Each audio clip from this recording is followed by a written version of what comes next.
Hello friends, welcome to our YouTube channel. Today we will do 7th class Geography chapter number 4 Air.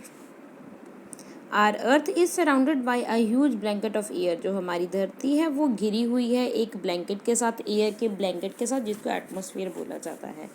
All living being on the earth depends on the atmosphere for their survival. तो जितने भी living beings हैं atmosphere पे depend करते हैं survival के लिए. It provides us the air we breathe and protect us from the harmful effects of the sun's rays. जो ये हमें तो एक तो एयर देते हैं जिसमें हम सांस लेते हैं, और जो सन की जो रेजेस होती हैं, किरणें होती हैं, वो सभी हमारे लिए अच्छी नहीं होती. तो ये हमें जो हानिकारक होती हैं, हार्मफुल इफेक्ट्स होती हैं रेजेस के, उनसे भी बचाती है ये जो लेयर होती है. Without this blanket of protection we would be baked alive by the heat of the sun during day and get frozen during night. तो अगर ये ब्लैंकेट ना होता तो होता क्या, तो दिन के समय तो हम बिल्कुल ही जल के एक कोयला जैसे हो जाते, बिल्कुल पक जाते, और रात के समय तो हमारी जैसे ऐसे है कि गर्मी में हम ठंड में जम जाते, फ्रोजन हो जाते रात के समय.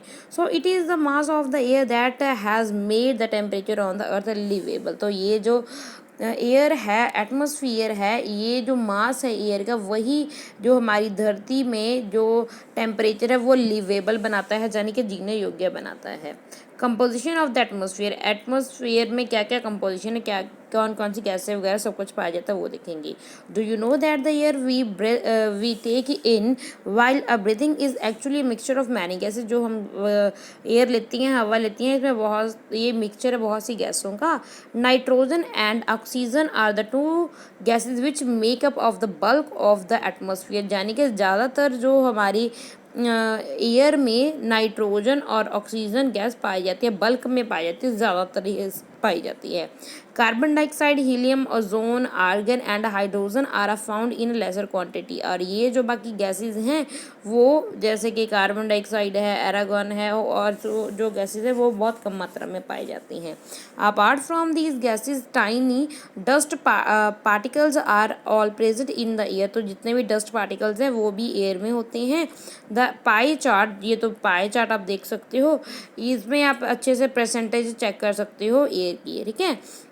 Nitrogen is the most plenty. तो नाइट्रोजन सबसे ज़्यादा पाई जाती है. आप देख ही सकते हो ये वाला जो वाइट पोर्शन है, ये मतलब इतनी मात्रा में नाइट्रोजन पाई जाती है, सबसे ज़्यादा पाई जाती है एयर में ये वाली gas. And when we inhale we take a some amount of nitrogen. जब हम अंदर को सांस लेते हैं तो हम थोड़ी मात्रा नाइट्रोजन की भी अपने लंग्स में लेके जाते हैं, और उसके बाद इसको एक्सेल कर देती हैं, बाहर निकाल देती हैं. But the plants need a nitrogen for their survival. मगर जो प्लांट्स होते हैं, पौधे होते हैं, उनको बहुत ज़्यादा ज़रूरी होती है nitrogen gas. They can not take nitrogen directly from the air. मगर जो ये जो प्लांट्स हैं वो डायरेक्टली नहीं ले सकते नाइट्रोजन को एयर से. Bacteria that live in the soil and roots of some plants take a nitrogen from the air and change it into the plants can use it. तो ये जो नाइट्रोजन है, जो बैक्टीरियाज होते हैं जो सॉइल में होते हैं, वो रूट से, प्लांट की रूट में से ये जो गैस है नाइट्रोजन उसको लेते हैं, वह जो एयर में होती है, फिर इसको प्लांट के यूज़ की फॉर्म में इसको बनाते हैं. तो उसके बाद आता है oxygen. Oxygen is the second most प्लेंटिफुल gas in the air. ये जो सबसे ज़्यादा कौन सी पाई जाती है, नाइट्रोजन. सेकेंड नंबर पे है ऑक्सीजन, ये सेकेंड नंबर पे है. Humans and animals take oxygen from the air as they breathe. तो क्या ये ह्यूमन्स होते हैं, ह्यूमन्स और एनिमल्स ये ऑक्सीजन लेते हैं जब ये सांस लेती हैं. Green plants produce oxygen during the photosynthesis. तो जो फोटोसिंथेसिस ये जो इनका प्रोसेस है, इस प्रोसेस में वो प्रोड्यूस करती हैं ऑक्सीजन गैस को. In this way oxygen content in the air remains constant. तो ये जो इसका जो तो ऑक्सीजन का कंटेंट है एयर में वो कांस्टेंट रहता है. ठीक है. If we cut a trees then their balance get a disturb. अगर हम ट्रीज कट करते हैं तो ये बैलेंस है डिस्टर्ब हो जाता है. Carbon dioxide is another important gas. Carbon dioxide भी बहुत इंपॉर्टेंट गैस है जो हवा में होती है.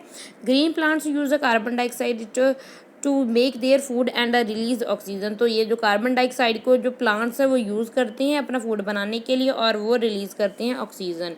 ह्यूमन और एनिमल्स रिलीज कार्बन डाइऑक्साइड। जो ह्यूमन्स और एनिमल्स हैं वो क्या छोड़ते हैं, वो कार्बन डाइऑक्साइड छोड़ते हैं।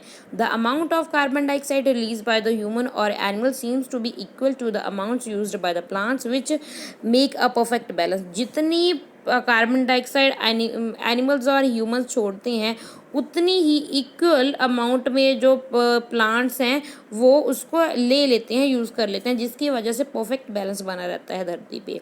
However the balance is upset by a burning of fuel. मगर फिर भी ये बैलेंस अपसेट हो रहा है, क्यों? क्योंकि बर्निंग ऑफ फ्यूल की वजह से, जिसमें कोला है और ऑयल है, जिसकी वजह से ये जो बैलेंस है ये बिगड़ रहा है।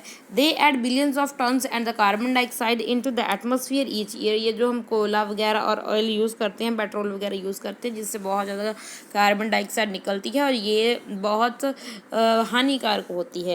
As a result the increase volume of the carbon dioxide is affecting the earth weathers and climate. तो हमारे धरती पे जो मौसम है उस पर बहुत ज़्यादा इफेक्ट पड़ रहा है इसका। तो ये देखते हैं, carbon dioxide release in the atmosphere creates a green house effect bye trapping the heat radiated from the earth. ये जो कार्बन डाइऑक्साइड जब रिलीज होती है एटमॉस्फेयर में, ये ग्रीन हाउस इफेक्ट क्रिएट करती है। कैसे? Tapping the heat radiants from the earth. ये जो अर्थ पे मतलब टैपिंग करने, जो हीट है वो टैपिंग करने के लिए करके, ठीक है।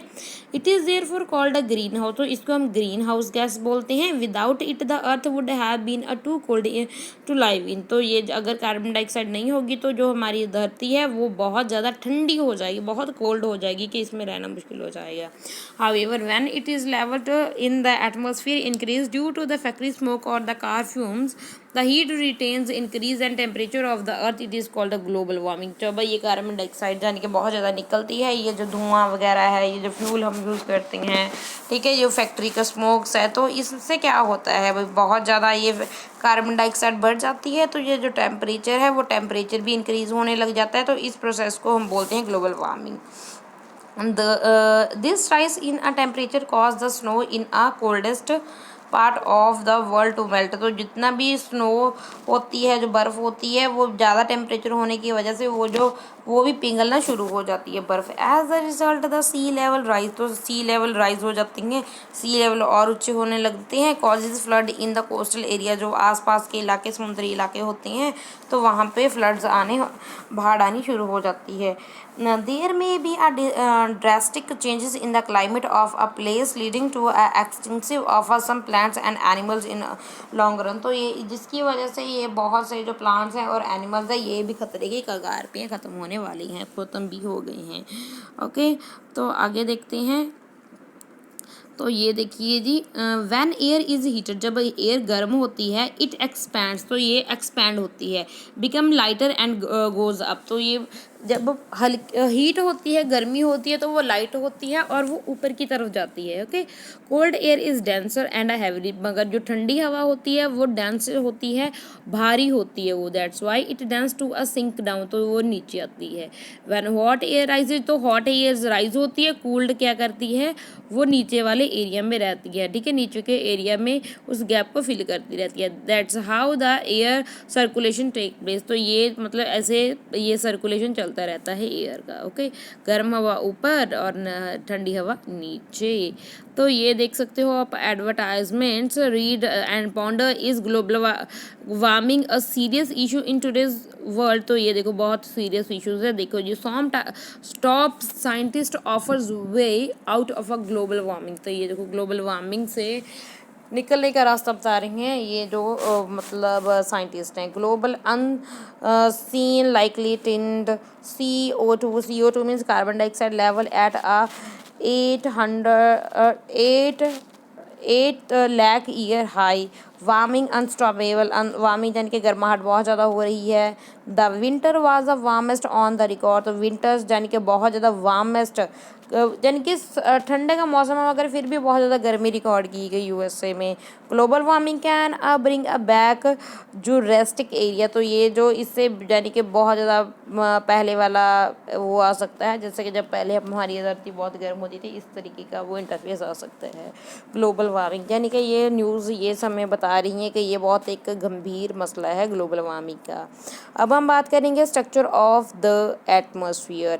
Are atmosphere is divided into 5 layer starting from the earth surface. तो जो हमारी अर्थ है, एटमॉस्फेयर है, वो उससे में अलग अलग लेयर्स हैं, 5 लेयर्स हैं।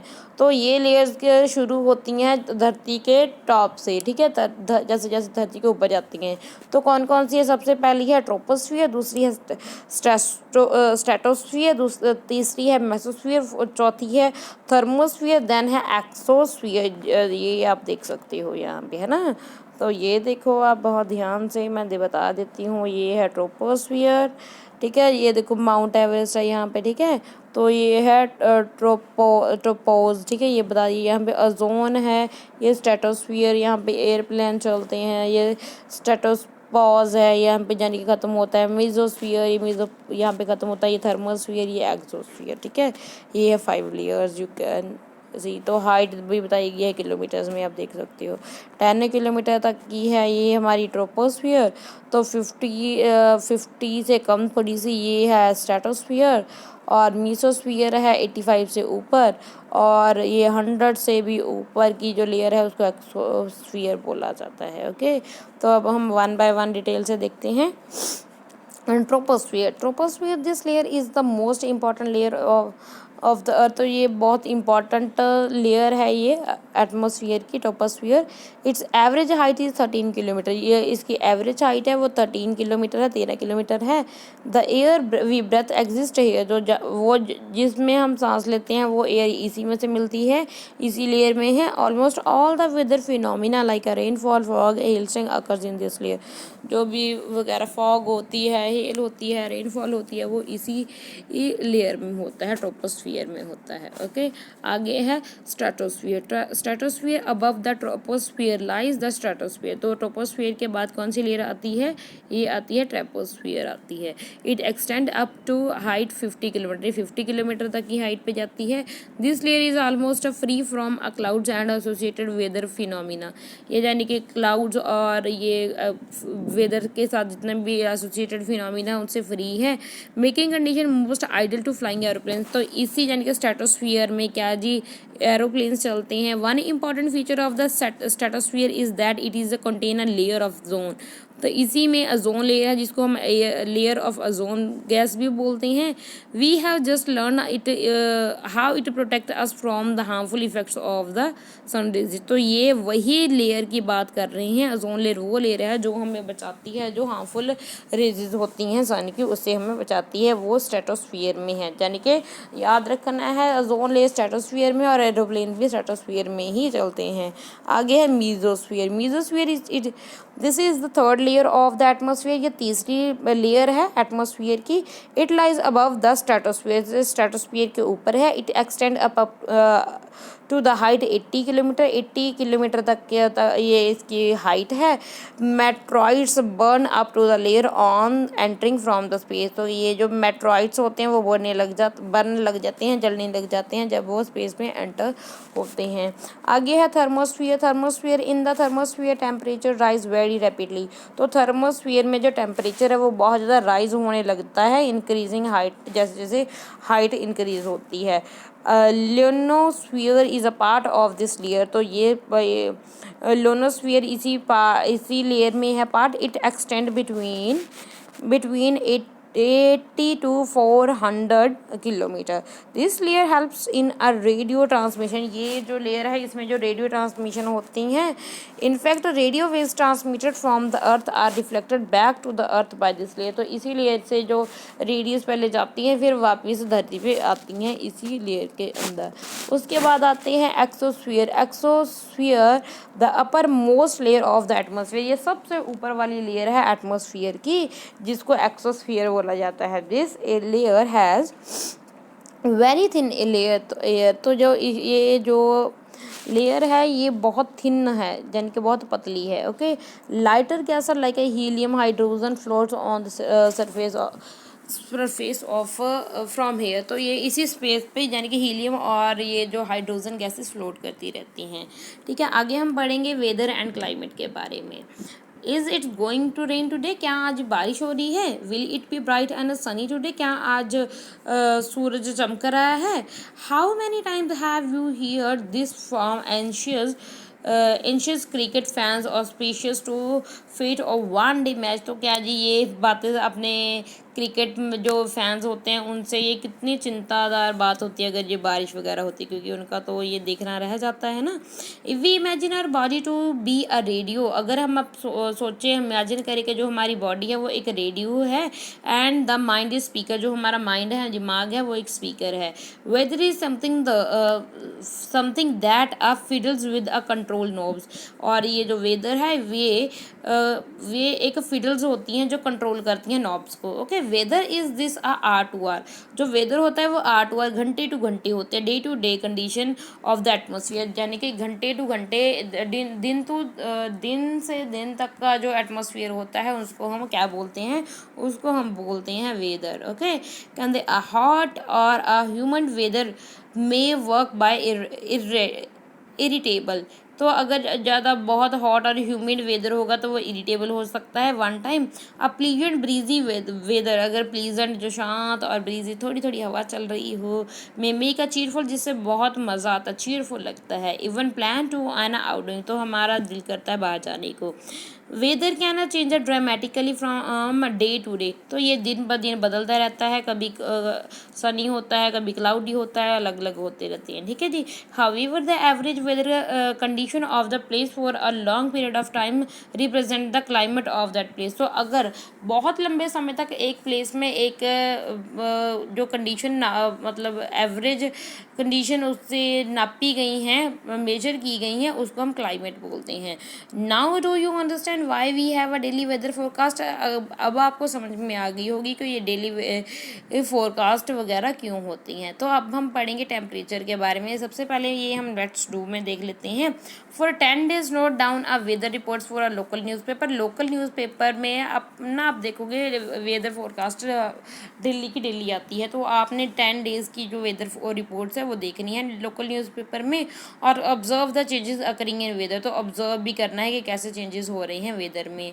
और डू यू नो में देखो, you will be surprise to know that the earth receives only one in two into 1 2 3 4 5 6 9, ठीक है, ये part of the sun's energy, यानी कि ये इतने पार्ट्स का 2 ये करोड़ होगा मे बी, है ना, तो ये इसका सिर्फ 1 पार्ट ही रिसीव करता है अर्थ पे। ओके, पावर ये 10 बोल सकते हैं हम इसको, again 2 the power 9, 10 the power 9, 2 into 10 the power 9। Okay, अब हम बात करेंगे टेम्परेचर की। Temperature, the temperature you feel every day is a temperature of the atmosphere, जो टेम्परेचर आप एवरी डे फील करते हो वो टेम्परेचर होता है एटमोसफियर का। The degree of the hotness and the coldness in the air is known as temperature, जो degree होती है हॉटनेस की और कोल्डनेस की उसको हम टेम्परेचर बोलते हैं।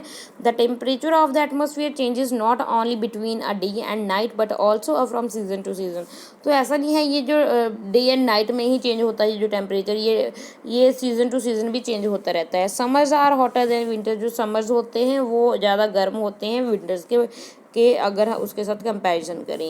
An important factor that the influence that the distribution of the temperature is a insolation, तो ये जो डिस्ट्रीब्यूशन है बहुत इंपॉर्टेंट फैक्टर है जो इन्फ्लुएंस करता है डिस्ट्रीब्यूशन टेम्परेचर के डिस्ट्रीब्यूशन का, वो है इंसोलेशन। इंसोलेशन क्या होता है? Insolation is the incoming solar energy intercepted by the earth, तो अर्थ से जो सोलर एनर्जी है उससे उसके इंटरसेप्टेड से मतलब है। The amount of the insolation decrease from the equator towards the pole, तो सबसे पहले आपको पता होगा, ये देखो जी हमारी होती है धरती ऐसी, ठीक है, ठीक है, ये धरती हमारी होती है गोल ऐसी, मैं बताती हूँ, ये धरती हो गई गोल, तो ये इधर पोल है, इधर पोल है, ये इक्वेटर, यहाँ पे है इक्वेटर, ठीक है। ये जो इक्वेटर है यहाँ पे क्या होता है, the amount of the insolation decrease from the equator, equator से जब हम ना पोल की तरफ जाते हैं तो ये ना अमाउंट डिक्रीज यानी कि कम होता रहता है, ठीक है जी। ये सन की रेजिज यानी कि कम पड़ती हैं। Therefore the temperature decrease in the same manner, तो इसी तरीके से जो टेम्परेचर है वो भी डिक्रीज करता है, कम होता जाता है। Now do you understand why the poles are covered with snow, इसीलिए अब आपको समझ में आ गया होगा क्योंकि जो हमारी धरती के जो पोल है, north pole and south pole, वहाँ पे बर्फ़ जमी रहती है, वो इसी के कारण रहती है। If the earth is temperature rise too high, अगर जो हमारी अर्थ का टेम्परेचर बहुत ज़्यादा गर्म हो जाए, it would become a so warm for a crops to grow, तो ये बहुत ज़्यादा गर्म हो जाएगा कि इसमें जो क्रॉप्स है वो भी नहीं उग पाएंगी। Temperature in a cities is much higher than that of village, तो जो टेम्परेचर होता है सिटीज़ का, शहरों का, वो विलेजेस से बहुत ज़्यादा होता है। To the concentrate and the metal in the building and the asphalt of the road gets heated by during the, जो बिल्डिंग में जो मेटल्स होते हैं और जो मटेरियल यूज़ किया जाता है रोड में, वो बहुत ज़्यादा गर्मी करता रहता है दिन के समय। The heat is release during the night, तो ये जो हीट है वो रात के समय वो रिलीज़ होती रहती है, दिन में तो ऑब्जर्व होती रहती है इनमें और रात में ये रिलीज़ होती रहती है। Also the crowded high rise building of the cities tap the warm air and thus raise the temperature of the city, तो ये क्या जी, ये बिल्डिंग्स में जो क्राउडेड हाई बिल्डिंग्स होती हैं इसमें जो वार्म एयर ट्रैप होती रहती है और फिर क्या ये सिटी में ये जो टेम्परेचर है वो भी रेज होता रहता है। तो ये भी देख लेते हैं। ये क्या है, वेदर इंस्ट्रूमेंट्स। वेदर इंस्ट्रूमेंट में आप देखोगे, ये देखो है थर्मामीटर ये मेजर द टेम्परेचर, जिसे हम टेम्परेचर मेजर करते हैं। ये है बैरोमीटर की ये क्या है, ये मेजर एटमॉस्फेयर प्रेशर, ये एटमॉस्फेयर प्रेशर चेक करते हैं। और ये क्या है, ये रेन गॉज है। ये इससे क्या होता है, measure the amount of rainfall, इससे हम रेनफॉल की जो अमाउंट है वो चेक कर सकते हैं। विंड वेन ये घर के ऊपर आपने लगा हुआ देखा होगा, ये देखो मुर्गा सा है। Show the direction of the wind, ये डायरेक्शन बताते हैं हमें एयर की क्या डायरेक्शन है, किस डायरेक्शन में चल रही है हवा।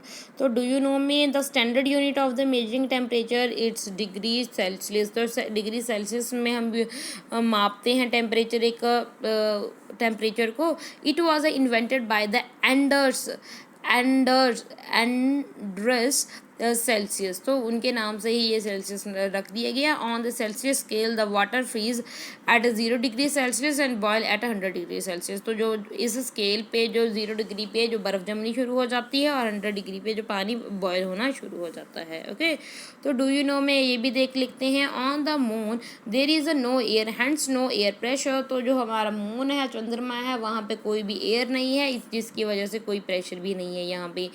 Astronauts have to wear special protective space suits filled with the air when they go to the moon, तो जब जो एस्ट्रोनॉट्स जाते हैं मून पे जाते हैं तो उनको अलग से एयर बैग लेना पड़ता है जिसमें एयर भरी होती है, सूट लेना पड़ता है उनको जब वो मून पे जाते हैं।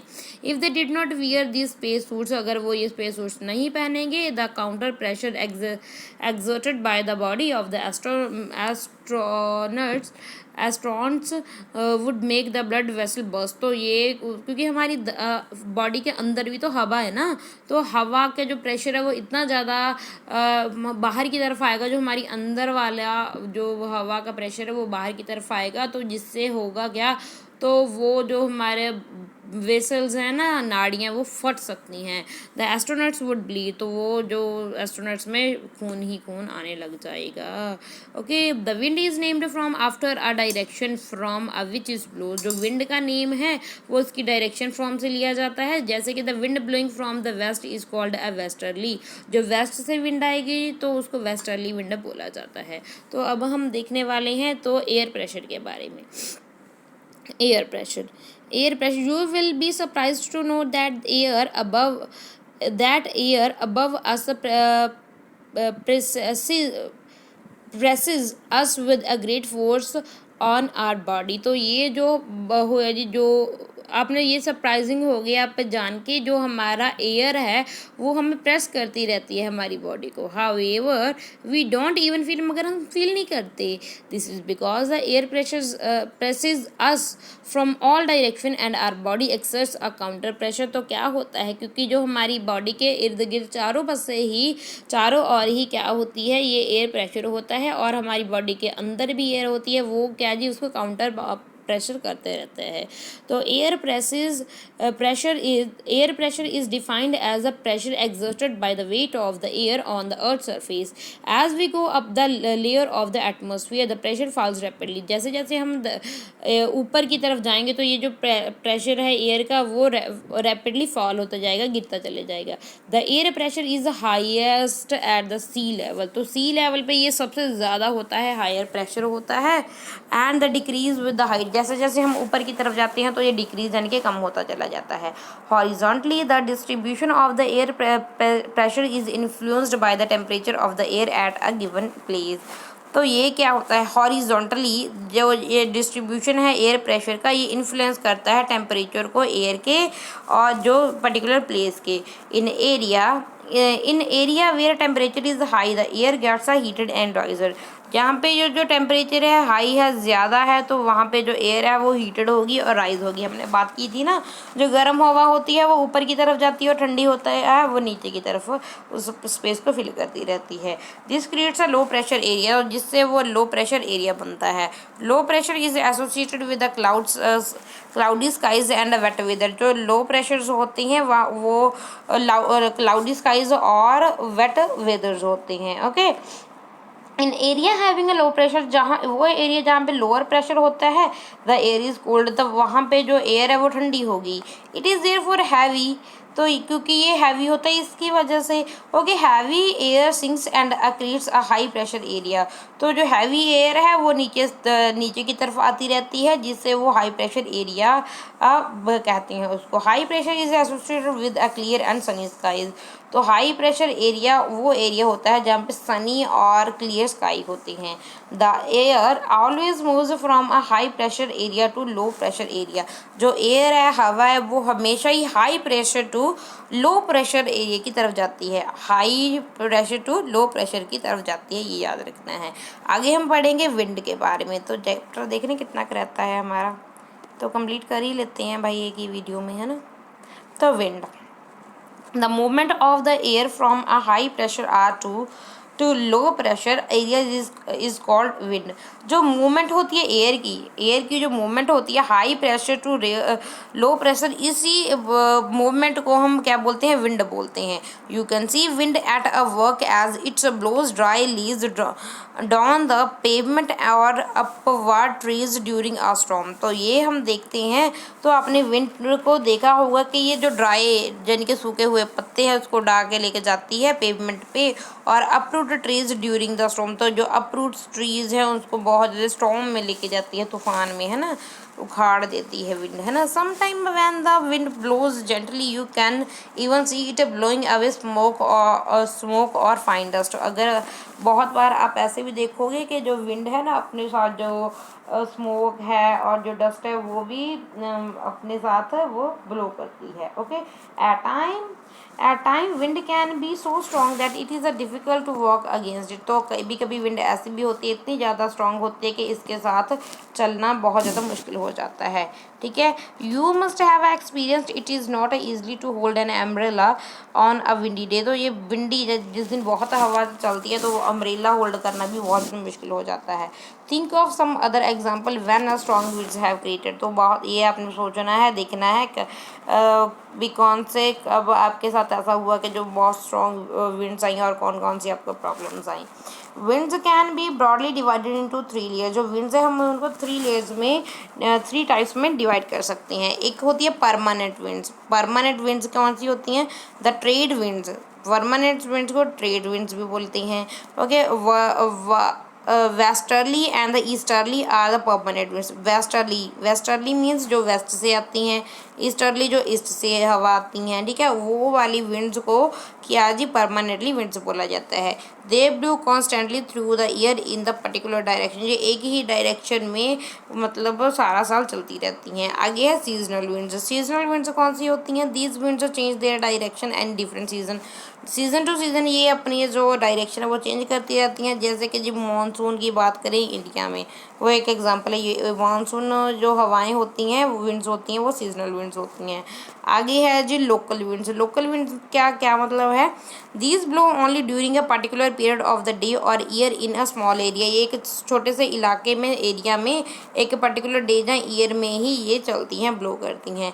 जैसे कि जी लैंड एंड सी ब्रीज। जो लैंड एंड सी ब्रीज की बात करें, do you recent hot and dry local winds of the northern plains of India. तो ये जो नॉर्दर्न प्लेन्स हैं इंडिया के, वहाँ की जो हवाएं हैं उसको, जो गर्मी में होती है ना, उसको हम बोलते हैं लू। गर्मी में चलती हैं बहुत गर्म हवाएं, उसको बोलते हैं। तो ये देखो आपको बताया गया major pressure belts and a wind system. तो ये देखते हैं हम। ओके, तो ये जो हाई प्रेशर, ये देखो भाई, पहले तो मैंने आपको बता दूं, ये देखो ये तो रहा इक्वेटर है ना, ये प्रेशर, ये यहाँ पे प्रेशर होता है ज़्यादा, ठीक है।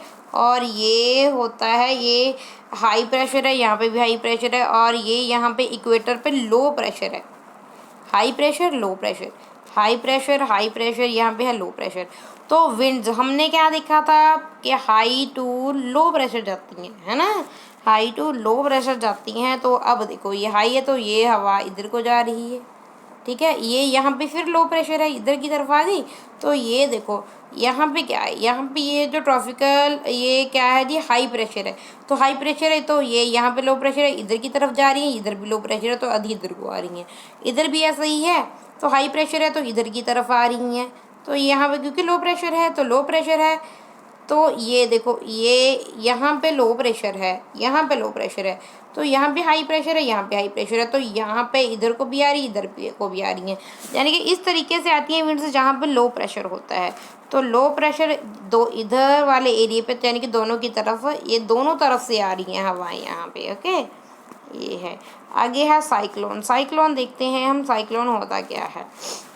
नेचर्स फरी। तो नेचर भाई जितनी ब्यूटीफुल है वो उतनी डिस्ट्रक्टिव भी है।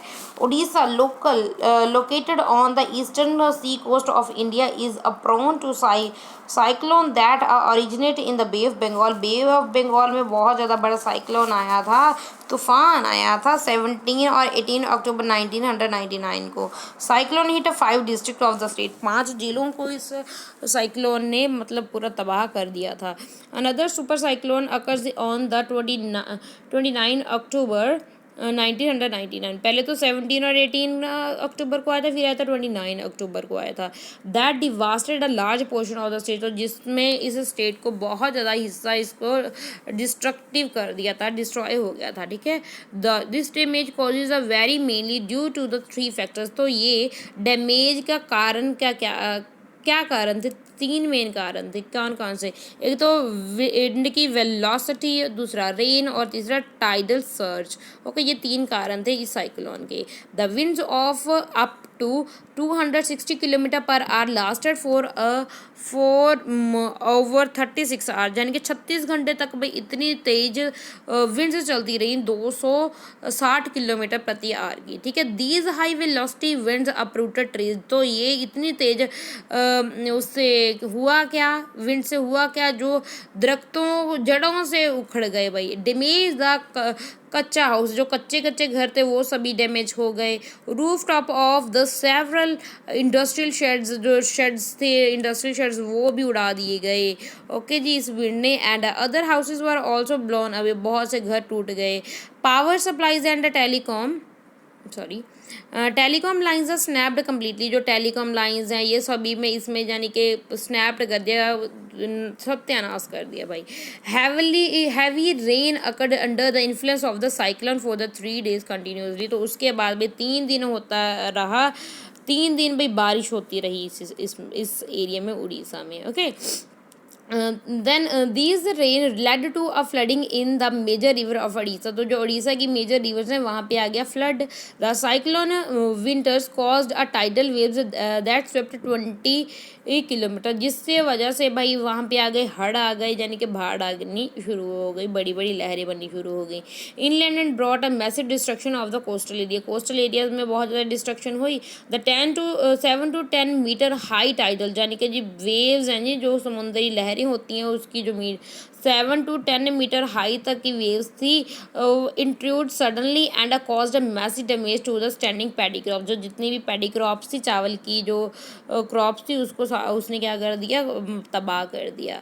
The cyclone originate as a depression in the gulf of Thailand. तो गल्फ ऑफ थाईलैंड में भी ये आया था cyclone, near east of the Port Blair में 25 अक्टूबर 1999 को, and gradually moved in the north west direction. तो ये उसके बाद ये नॉर्थ वेस्टर्न डायरेक्शन की तरफ हो लिया ये cyclone. It's intensified into the super cyclone and hit the area between Erasama and Balikuda in Odisha 29th October at 10:30 a.m. A super cyclone swept the entire coast of the Odisha, including the cities of the Bhubaneswar and the Kotak and 28 coastal towns। यानी कि बहुत ज़्यादा destruction किया था भुवनेश्वर, कोटक और जो 28 और भी कोस्टल टाउन थे, यानी कि समुद्र तट के ऊपर बने हुए जो टाउन से उनको बहुत ज़्यादा नुकसान पहुंचा था इस साइक्लोन की वजह से। About 13 million peoples are affected. 13 million लोग अफेक्ट हुए थे इसकी वजह से। A large number of livestocks were killed. तो बहुत ज़्यादा लाइव स्टॉक यानी कि ये जो हम डोमेस्टिक एनिमल्स होते हैं वो मारे गए। Standing crops were paddy, vegetable, fruits are heavily damage, इनकी भी डैमेज हो गए due to a salination caused by a tidal surge. Salination मतलब क्या होता है भाई, समुद्र का पानी होता है खारा, तो सैलिनेशन यानी कि खारा हो गया जी, ठीक है। Large track of agriculture land have been turn to infertile. तो वही वहाँ पे खारा पानी आने की वजह से जो उपजाऊ ज़मीनें थी वो क्या जी, इनफर्टाइल हो गई, यानी कि वो बंजर ज़मीनें हो गई। Large track of the salt teak and bamboo plantation have disappear, यानी कि इतने इम्पॉर्टेंट जो होते हैं हमारे ट्रीज वो भी डिसअपियर्ड हो गए इसमें। Mangrove forest become a Pradeep and a Karnataka vanished. तो यानी कि मैनग्रोव फॉरेस्ट भी वैनिश्ड हो गए थे इसमें। तो आगे हम पढ़ेंगे मॉइस्चर के बारे में। Moisture when water evaporate from the land and a different water body. जो पानी जब ना इवेपोरेट होता है, ऊपर जाता है सूरज की गर्मी से, लैंड से, डिफरेंट बॉडी से, इट बिकम्स वाटर वेपर्स। तो उससे क्या बनते हैं, उससे बनते हैं water vapours. Moisture in the air at any time is known as humidity. तो जो मॉइस्चर होता है एयर में, मॉइस्चर होता है जो नमी होती है, उसको हम ह्यूमिडिटी बोलते हैं। When the air is full of water vapour, जब एयर में हवा में पानी के वेपर बहुत ज़्यादा हो जाते हैं, we can call it humid day. तो हम उसको बोलते हैं ह्यूमिड डे बोलते हैं। As the air gets warmer, जैसे जैसे एयर गर्म होती रहती है, इससे capacity to hold the water vapours increase. तो इसमें और ज़्यादा कैपेसिटी बढ़ जाती है वाटर को होल्ड करने के लिए, and so it becomes a more and more humid. तो ये और ज़्यादा ह्यूमिड बनती जाती है ऑन ह्यूमिड डे। तो ह्यूमिड डे के दिन होता क्या है, clothes take longer to dry. तो क्लोथ्स जो कपड़े हैं हम सुखाने के लिए डालती हैं, तो वो सूखने में ज़्यादा समय लगाते हैं। And sweat from our body does not evaporate easily. जो हमें गर्मी आती है वो भी जल्दी नहीं सूखती। Making us feel very uncomfortable, जिससे हमें बहुत अनकम्फर्टेबल फील होता है। When the water vapours rise, जो वाटर वेपर वो राइज होते हैं, इट स्टार्ट कूलिंग। तो वो कूल होने, ठंडे होने शुरू हो जाते हैं। The water vapours condensed causing formation of the droplets of water. तो ये फिर कंडेंस होने शुरू हो जाते हैं, ये जो वाटर वेपर्स हो जाते हैं ये फिर ये जमने शुरू हो जाते हैं, फिर ये ड्रॉपलेट बन जाती हैं पानी की। Clouds are just a masses of a such water droplets. जो क्लाउड्स होते हैं वो क्लाउड्स में बहुत ज़्यादा यानी कि पानी की बूंदें होती हैं, वीकेंड से ऐसे बोल सकते हैं हम। When these droplets of water become too heavy to float in air, जब ये ड्रॉपलेट्स बहुत ज़्यादा हो जाती हैं कि ये एयर में मूव नहीं कर पाती, फ्लोट नहीं कर पाती, then they come down as a precipitation. तो उसके बाद क्या होता है, ये प्रेसिपिटेशन करती हैं, यानी कि बारिश हो जाती है जब ये अपने इन बूंदों को नहीं संभाल सकते। Jet planes flying in the sky leaves a white trails behind them. तो जब ना जेट, हम अगर आप कभी आसमान में देखो, जब जेट वगैरह फ्लाई करते हैं स्काई में, तो ना पीछे वो क्या वाइट सा ट्रेल्स वगैरह छोड़ देती हैं। Okay, the moisture from this engine. तो जो मॉइस्चर होता है इंजन में से, ठीक है, वो कंडेंस हो जाता है। वो क्या हो जाता है, जो मॉइस्चर होता है, क्योंकि ऊपर क्या है, ऊपर जैसे जैसे ऊपर जाता है तो टेम्परेचर क्या होता है, डिक्रीज होता है ना, तो वो जो उसमें गर्म हवा होती है वो निकलती है, वो साथ के साथ वो कंडेंस हो जाती है। We see trails of this condense moisture of a some time, तो हम थोड़े समय लिए वो इस जो गर्माहट को वो कंडेंस होता है उसको देख सकते हैं। There is a no air movement to disturb this, तो ये सम टाइम में ऐसा होता है, ये जो एयर है इसको बिल्कुल भी डिस्टर्ब नहीं करती जो कंडेंस्ड हुए हैं। Okay, precipitation that comes down to the earth in a liquid form is called rain, जो प्रेसिपिटेशन जो लिक्विड फॉर्म में हमारी अर्थ पे आता है उसको हम रेन बोलते हैं। Most of the ground water comes from the rain water, जो भी ग्राउंड वाटर का हमें जो मिलता है वो मोस्टली रेन वाटर से ही हमें मिलता है। प्लांट्स हेल्प प्रिजर्व वाटर, जो प्लांट्स हैं वो वाटर को प्रिजर्व करके रख सकते हैं। When trees on the hill slides are cut, जो जब हिल साइड्स पे ट्रीज कट किए जाते हैं, रेन वाटर फ्लोज डाउन, तो रेन वाटर भी फ्लोज डाउन होता है। द बेयर माउंटेन यानी कि जहाँ पे बिल्कुल माउंटेन्स खाली पड़े हैं माउंटेन्स वहाँ पे, and cares a flooding of the low lying area, तो जहाँ पे लो लाइंग एरिया जहाँ को लो एरिया हैं तो वहाँ पे फ्लडिंग आने के खतरे होते हैं। On the basis of the mechanism there are 3 types of rainfall, तो ये 3 टाइप ऑफ रेनफॉल यहाँ पे है। द कन्वेंशनल रेनफॉल, एक है orographic rainfall and the cyclonic rainfall, तो ये इसके बारे में ये आपको मैं दिखा देती हूँ कैसे होती है। ये होती है साइक्लोनिक रेनफॉल, ठीक है। ये देखो भाई, ये कोल्ड एयर है, ये है कोल्ड एयर, ये देखो है ना, ये कोल्ड एयर है, ये कोल्ड एयर, ये देखो वार्म एयर है। तो जब ये कोल्ड एयर और वार्म एयर दोनों मिलते हैं तो फिर उसके बाद होती है बारिश, इसको बोलते हैं साइक्लोनिक रेन। तो ये देखो मॉइस्चर एयर, जब इनके मॉइस्चर एयर है तो ये यहाँ पे ऊंचाई आ गई तो यहाँ पे टकरा गए तो फिर यहीं पे बारिश हो गई, तो इसको बोलते हैं रिलीफ और ऑरोग्राफिक रेन, जिसको रिलीफ रेनफॉल भी बोलेंगे। ये वार्म एयर, ये कन्वेंशनल रेन होती है, ये इस टाइप से ये होती है। ओके, जहाँ पे मतलब उसको ये गर्मी वाली जगह मिलती है वहाँ पे ये मतलब फॉल हो जाते हैं। ओके, ये देखो क्या जी, rainfall is very important for survival of the plants and animals के जानवरों के लिए और पौधों के लिए ये जो रेन है वो बहुत ज़्यादा इंपॉर्टेंट होती है उनके सर्वाइवल के लिए। It brings fresh water to the earth surface, ये जो वाटर है, फ्रेश वाटर भी हमें रेन से ही मिलता है धरती पे। If rainfall is less every scarcity and a drought occur, तो अगर बारिश नहीं होगी तो सूखा पड़ जाएगा भाई, वो पानी की कमी हो जाएगी। On the other hand if it is more flood can take place, अगर ज़्यादा हो जाएगा तो भी फ्लड भी आ सकते हैं, बाढ़ भी आ सकती है। Other form of the precipitation are snow sleet and hail, तो पहले हमने तो प्रेसिपिटेशन का एक पार्ट देखा था कि उसमें रेन होती है, स्नो भी इसी का पार्ट है प्रेसिपिटेशन, और स्लीट और हेल्स भी गड़े होते हैं जो, ठीक है, स्नो बर्फ होती है जो, ठीक है। ये जो हमारा हो गया है चैप्टर कंप्लीट एयर, ठीक है। अब हमने इसको अच्छे से डिस्कस कर लिया है। अगर कोई प्रॉब्लम है तो आप कमेंट सेक्शन में लिख कर बता सकते हो। Thanks and God bless you.